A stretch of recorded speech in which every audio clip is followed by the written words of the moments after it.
All right, everyone, welcome back to episode 3 of the State of Freight. I'm Carl, this is Spencer. I'm Carl, this is Spencer. There we go. And this is our March recap of everything happening in the freight industry. Yeah, we're a little late this month, right? Wow. Easter. Speaking, how was your Easter? Easter was great. Yeah? Yeah, had some nice turkey, had a little bit of ham, the fixins. What about you? I did the same thing. I did like a Thanksgiving Easter because I haven't had turkey or ham for like 2 years. Well, to be honest, I keep getting these free turkeys from Superstore because they say if you spend over $300, you get a free turkey. So I have like 4 turkeys. You have like 14 turkeys.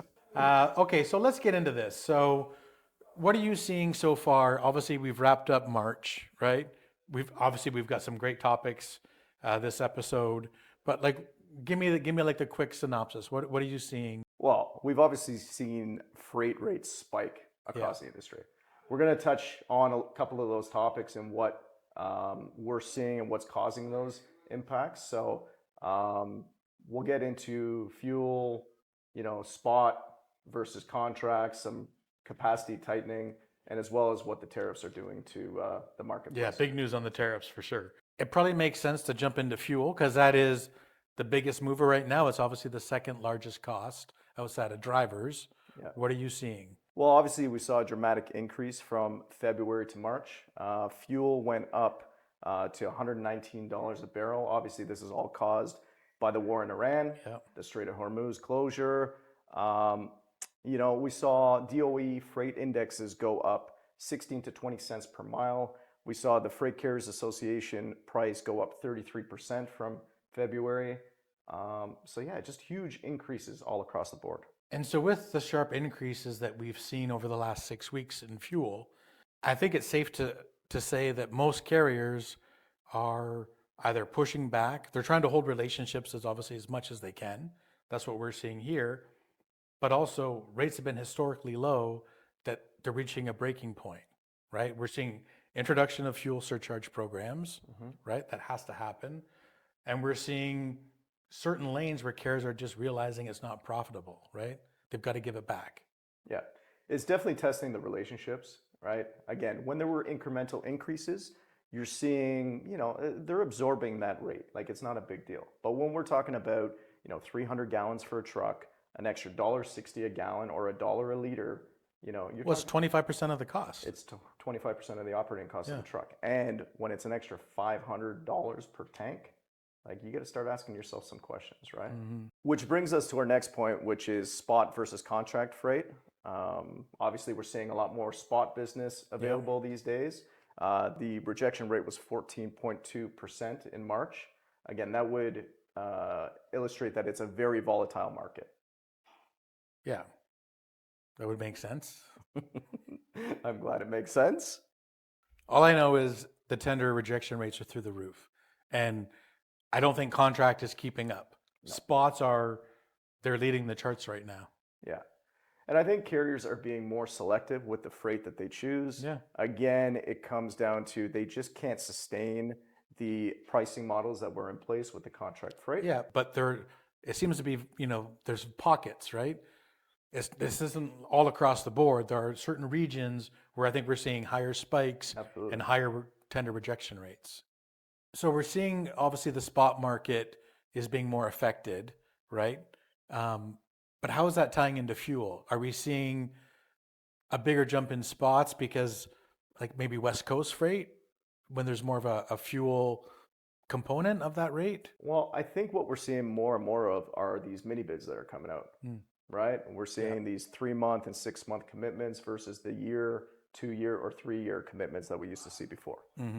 Yeah, well, it's impossible. How do you lock in a rate when we don't even know, how long the war is going to go on for, right? Yeah. So with the tender rejections being caused by fuel, right? I think we're seeing almost an artificial tightening of capacity.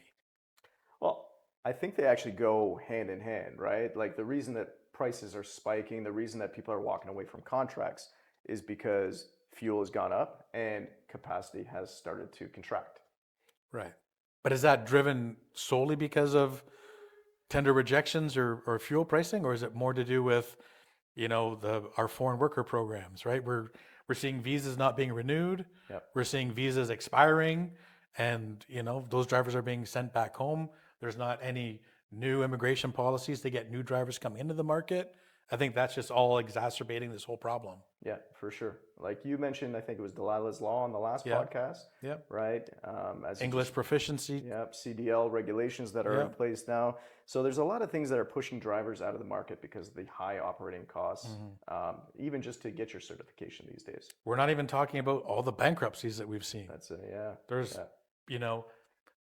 50, 40, 30-year-old companies that are falling by the wayside. They just can't compete in this marketplace. So that's further causing strain. Absolutely. One thing that I found, fascinating was 16,000 driving schools in the US, right? So that's a big number of driving schools. 500 of them have already shut down in early 2026. 3,000 have been warned that they're at immediate risk of losing certification, and 4,500 are on the list as far as being pegged as being suspended as well. So more than half of those schools are going to be gone. Yeah, and this is all because of MELT, which is mandatory entry-level training that they're putting in place for drivers, and the tougher restrictions on CDL certifications. Wow. So yeah, it's going to get worse. Capacity is going to shrink. Yeah. So capacity isn't gone. It's just a lot less reliable.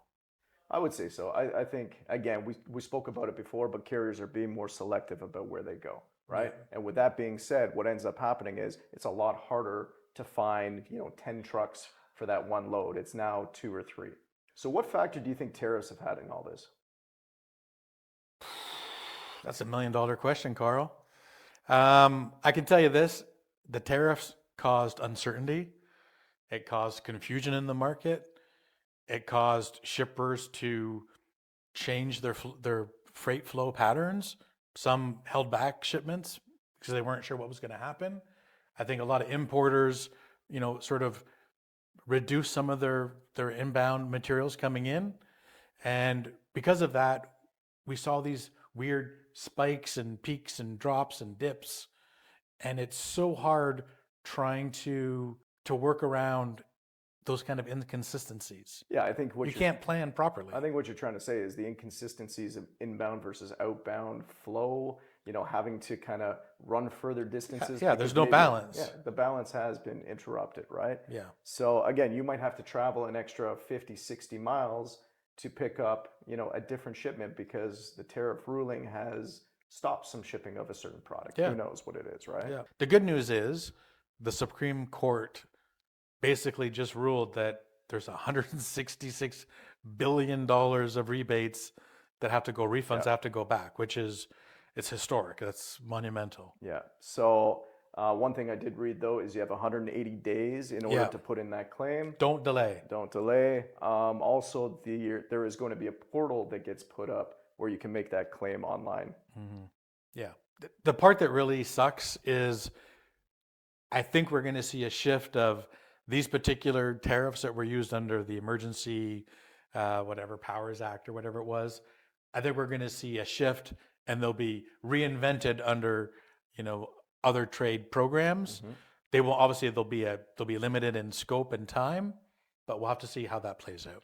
Yeah, we just have to stay flexible, right? Like everything's always changing. I think that's the key. We've done pretty good at being agile and reacting to the market. It's just about what do we do next. Yeah. So this is usually the part in the segment where we try to wrap up and figure out what are the key takeaways that you can rely on for the coming months and specifically April.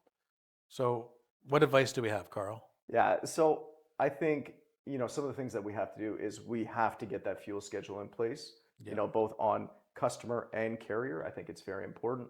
I think visibility is extremely, I know we've talked about it in other podcasts, but it's so important to give as much notice as possible.